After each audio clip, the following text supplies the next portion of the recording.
All right, so we're here with Pepper, and just the name and what you do in the band. Yeah, I'm Yee. That's like yee-haw, but without the ha. And I play drums for Pepper. Nice, nice. Now, first off, I mean, you guys are from Hawaii, and now you're out of San Diego. House split between Southern California. I live in Redondo, so like South LA. Okay, so all those places suck. So what's that like? Yeah, seriously. It's well, I grew up in Hawaii thinking this is way too nice and it's just paradise over here. I want to move somewhere that is just a living hell. So I moved 2 blocks from the beach in Redondo. But hey, you know what I mean? I'm handling. Nice, nice. Now, how do you guys stay sane on the tour? We were just talking, off mic here. You're into a lot of the reality shows and that kind of stuff. I mean, you guys are on tour for so damn long. How do you stay sane? Definitely, all the monotony breakers are crucial. Like I was saying, I just started playing Texas Hold'em with Roger from Less Than Jake in the back of their bus. Super confusing game, but I'm kind of after 2 times.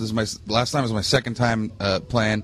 And I'm kind of starting to get it now. It's just all the different betting and whatnot is super confusing, especially to a man with Hawaii public school knowledge, like myself. And then other than that, you know what I mean? It's just like all the stuff that Warped Tour does themselves. Like every night they have this killer barbecue, which they've had Bad Rabbits play, Pacifiers played.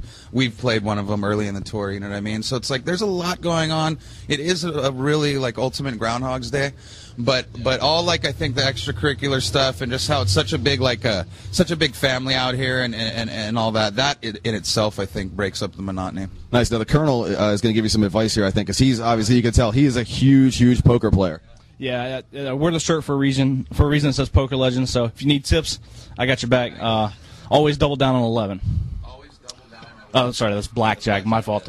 Watch too many movies. Now, you guys, when you're on stage, you put up this level of intensity, but yet still remain so relaxed. What goes through your head when you're on stage? I don't know. I get what I think of right when you tell me that is in Oceanport, New Jersey, the other day, Dee Snider was there from Twisted Sister, and he was just hanging out backstage.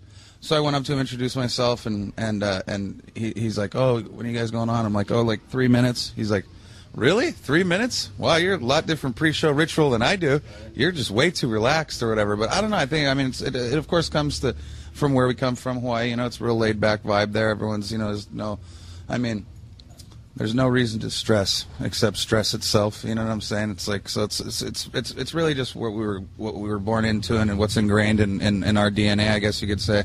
But then in the same sense, though, we do consider ourselves just a straight-up rock band. We have elements of reggae, elements of other stuff, but we pride ourselves on bringing that intensity of a straight-up rock show. So I think it also goes back to our fans. Like, our fans are there would be no intensity without them. You know what I mean? It'd be like playing tennis up against a wall. You know what I mean? It's like you might get a little practice and a little better, but at the end of the day, you're not getting any real satisfaction or release. Yeah, tell us what that feeling is like. I mean, we're incredible Pepper fans, but what is that feeling like, getting that energy back from the crowd? And do you know immediately when the show starts, is it going to be a good show, or we've got to amp it up a little bit? What's that feel like? Those are the best shows. The best shows are those ones right off the bat. You're like, which I have a feeling about today's show is going to be something like that. I woke up positive today, so I think it's going to be a good one. But those are the ones. It's like, yeah, first note. First note, you can just feel it. It's like all the energies that you're like, okay, it's on. You know what I mean? You're off to the races. Some of them, especially with Warped Tour.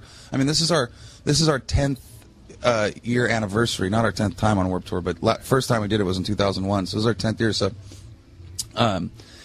definitely the way the music's evolved, I think it's kind of evolved outside of our demographic in a bit. So certain of the Warped Tour shows would be a lot of like people that have either never heard of us or maybe heard of us but never heard a song. So those are the shows that it's like, you're a few songs into it and you got to work. You know what I mean? Because you got to win them over, and you got to give that extra little something. You know what I mean? Where it's a double-edged sword though too, because coming from a musician's point of view, you're kind of like, God, everyone's not going like, what's going on? But then you got to think about it. It's like when someone is a newcomer or like I said, heard of us but never heard our music, what they're doing is just kind of taking it in. You know what I mean? So it's like, it's one thing musicians need to because I'm guilty of it too. I'll get all bummed out like, God, what was wrong? But musicians out there, you got to realize there's a moment of the whole sponge effect where they're soaking it in, and it's also similar to when, say, you're playing your own headlining show, like we're doing this fall, the Last Calls and Liabilities tour. But when you're doing your own show, even if everyone's there to 100% see you, it's the same effect as if you play a new song. We're gonna play a new one, everyone, and then everyone just stops and stands. They're like, so it's the same effect. They're just checking it out. You know what I mean? Yeah, I like that. And you actually answered two of my next questions that I was going to talk to you about. So I'll ask you this then. We'd like to ask this question of our guests on the show. If you have 5 to 10 minutes left to live, and you figured this out, what song would you want to hear or perform as you're going away? That's a good. Okay. Because I couldn't. There's no way I think me or anyone could ever play it. The way he's played it, it would be "Fool in the Rain" by Led Zeppelin. Nice. And I actually just recently, Roger from Less Than Jake just gave me like these 20 just John Bonham drum tracks. He's the end-all, be-all for drummers, in my opinion. Yeah. So he gave me these, just someone like when they did the remasters, like someone in the studio just like basically copied all the drum tracks and like put them on the internet somewhere. And so yeah, so there's just, so I've got just the drum track of "Fool in the Rain," and it's like mind-blowing. But that's the thing. The only way. Oh, speak of the devil. I'm talking about Bonham drum tracks. All right. He gave them to me. So nice. No. So, but it would only be if for one blessed moment of my life, I could play it exactly the same as that. That would be the song. What are you listening to right now? Is what I was asking. I've been listening to one of my favorite new songs. I think they call it contemporary. Is a song called "She's Enough" by Atmosphere from the last Atmosphere CD. It's like one of the sickest hip hop songs in a long time. It's like a full kind of like aggressive, like kind of like gritty sounding song, but you listen to the lyrics and it's just a total love song about his lady. But it's like the way his delivery is and the way the beat is. It's like if you're just listening to the song and not listening to what he's saying, you wouldn't think it was that at all. But the song's so dope. I love it. Greaves, speaking of Atmosphere, Greaves, that's on this tour from Rhyme Sayers. Just got into him. Let's see. I'm always listening to UB40. Is there anything that would surprise fans? You know, you guys are more of that laid back reggae rock style. I mean, is there something hard? I mean, are you listening to Winds of Plague or something like that, or Kenny Rogers whipping out the iPod right now? Let's check it out. I've been listening to, I've been listening to a lot of lately is that Dolly Parton song Jolene. Oh, have you heard the White Stripes version of it? No. Oh. Check it out. Like, is immediately download it. Yeah, that song's so dope. Yeah, Jack White and Meg did it, and it's incredible. That's one of the greatest songs I've heard. Yeah. So good. And then another person that it might be surprising, and also I listen to all the time. He's one of my personal heroes. Is Ludacris. Yeah. Yeah. I've met him before. He is a tiny man. Not so much Chris Bridges. I mean, I respect his acting, but I'm more because we have our own record label and whatnot, and so you know what I mean. Just the whole overall. Entrepreneurial vibe of him, I really respect and look up to what he's done with his label and his career and whatnot. So, yeah, he's always one top on the list. But yeah, that's about. What do you want the legacy of Pepper to be, or yourself as a musician? You know, when all is said and done, what do you want to look back and say, hey, I was a success because I did such and such? Yeah, I definitely. I mean, I want us to do. We always say we're trying to, like we're trying to, in a sense, like market fun to people, you know what I mean? And we want to be remembered as that band, like almost kind of like this is so off the, like kind of off the whatever center that you'd think is Pepper, but like that whole like Jimmy Buffett type vibe, you know what I mean?